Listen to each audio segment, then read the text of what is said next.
വാർത്താ നിമിഷം തുടരുന്നു. മറ്റൊരു വാർത്ത കണ്ണൂരിൽ നിന്നാണ്. തെരുവുനായ ശല്യം രൂക്ഷമായതോടെ നായകളെ കൊല്ലാൻ അനുവാദം നൽകും എന്ന് ജില്ലാ കളക്ടർ അറിയിച്ചു. ശിക്ഷാ നിയമം 133 പ്രകാരം ഉത്തരവിറക്കും. ജില്ലാ വികസന സമിതി യോഗത്തിലാണ് തീരുമാനം അറിയിച്ചത്. വിവരങ്ങളുമായി മധു ചേരുന്നു. മധു, തെരുവുനായ ശല്യം രൂക്ഷമാകുന്നുണ്ട്. ഇത് നിയന്ത്രിക്കാൻ നായകളെ കൊല്ലുന്ന കാര്യത്തിൽ എങ്ങനെയാണ് തീരുമാനം എടുത്തിരിക്കുന്നത്? കളക്ടർ അല്ലെങ്കിൽ തീരുമാനം എങ്ങനെ അറിയിക്കുമെന്നാണ് കരുതുന്നത്? തെരുവു നായ്ക്കളെ എല്ലാം വകവരുത്താൻ തന്നെയാണോ ഉദ്ദേശം?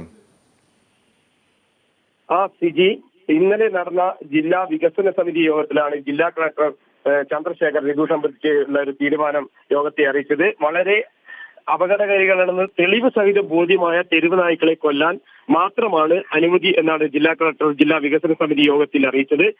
അപകടകാരികളാണെന്ന് ബോധ്യമുള്ള തെരുവ് നായ്ക്കളെ CRPC 133 പ്രകാരം കൊല്ലുന്നതിന് ജില്ലാ കളക്ടർ, സബ് കളക്ടർ, ADM ഇവരിൽ ആരെങ്കിലും ഉത്തരവിലൂടെ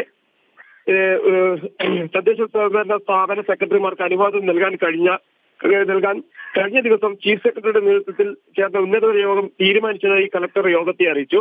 എന്നാൽ ഇത് ഒരു പൊതു ഉത്തരവായി നിലനിൽക്കില്ല. നായ അപകടകാരികളാണെന്ന് തെളിഞ്ഞാൽ മാത്രമേ ഈ ഒരു നടപടി കൈക്കൊള്ളുകയുള്ളൂ എന്ന് കളക്ടർ എടുത്തു പറഞ്ഞു. തെരുവുനാശല്യം സംബന്ധിച്ച് തദ്ദേശ സ്വയംഭരണ സ്ഥാപനങ്ങളിലെ സെക്രട്ടറിമാരും ഈ യോഗത്തിൽ കളക്ടറെ അറിയിച്ചതിനെ തുടർന്നാണ് പല പഞ്ചായത്തുകളിലും വളരെയധികം രൂക്ഷമായ തെരുവുനായ ശല്യമുണ്ട്, എന്തെങ്കിലും ശാശ്വത പരിഹാരം വേണമെന്ന കളക്ടറെ അറിയിച്ചതിനെ തുടർന്നാണ് കളക്ടർ ഇക്കാര്യം യോഗത്തെ അറിയിച്ചത്.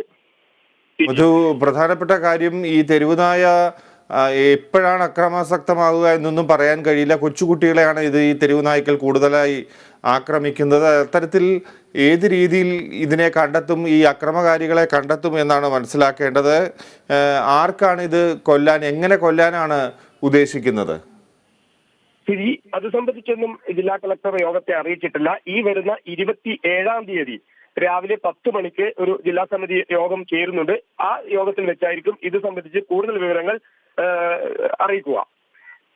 എന്തായാലും സുപ്രീം കോടതിയിൽ ഉൾപ്പെടെ എത്തിയിട്ടുണ്ട് ഈ ഒരു വിഷയം. അങ്ങനെ നിലനിൽക്കുന്ന ഒരു സാഹചര്യത്തിൽ കളക്ടർക്ക് ഇത്തരത്തിൽ ഉത്തരവിടാനുള്ള അധികാരമുണ്ട് എന്നാണോ മനസ്സിലാക്കേണ്ടത്?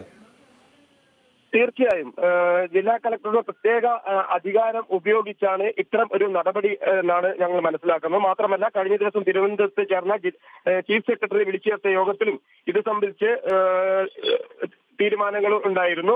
അതിന്റെ അടിസ്ഥാനത്തിലാണ് ഇപ്പോൾ ജില്ലാ കളക്ടർ തദ്ദേശ സ്വയംഭരണ സ്ഥാപന സെക്രട്ടറിമാർക്ക് ഇത് സംബന്ധിച്ച് ഒരു നിർദ്ദേശം നൽകിയിട്ടുള്ളത്. ശരി മധു, കണ്ണൂരിലെ തെരുവുനായ ശല്യം രൂക്ഷമായതോടെ നായകളെ കൊല്ലാൻ അനുവാദം നൽകുമെന്നാണ് ജില്ലാ കളക്ടർ അറിയിച്ചിരിക്കുന്നത്. അതും ചില വ്യവസ്ഥകളോടുകൂടിയാണ് ഈ ഒരു തീരുമാനം നടപ്പാക്കുക. അക്രമകാരികളായ തെരുവുനായകളെ കൊല്ലാനായിരിക്കും തീരുമാനമുണ്ടാവുക.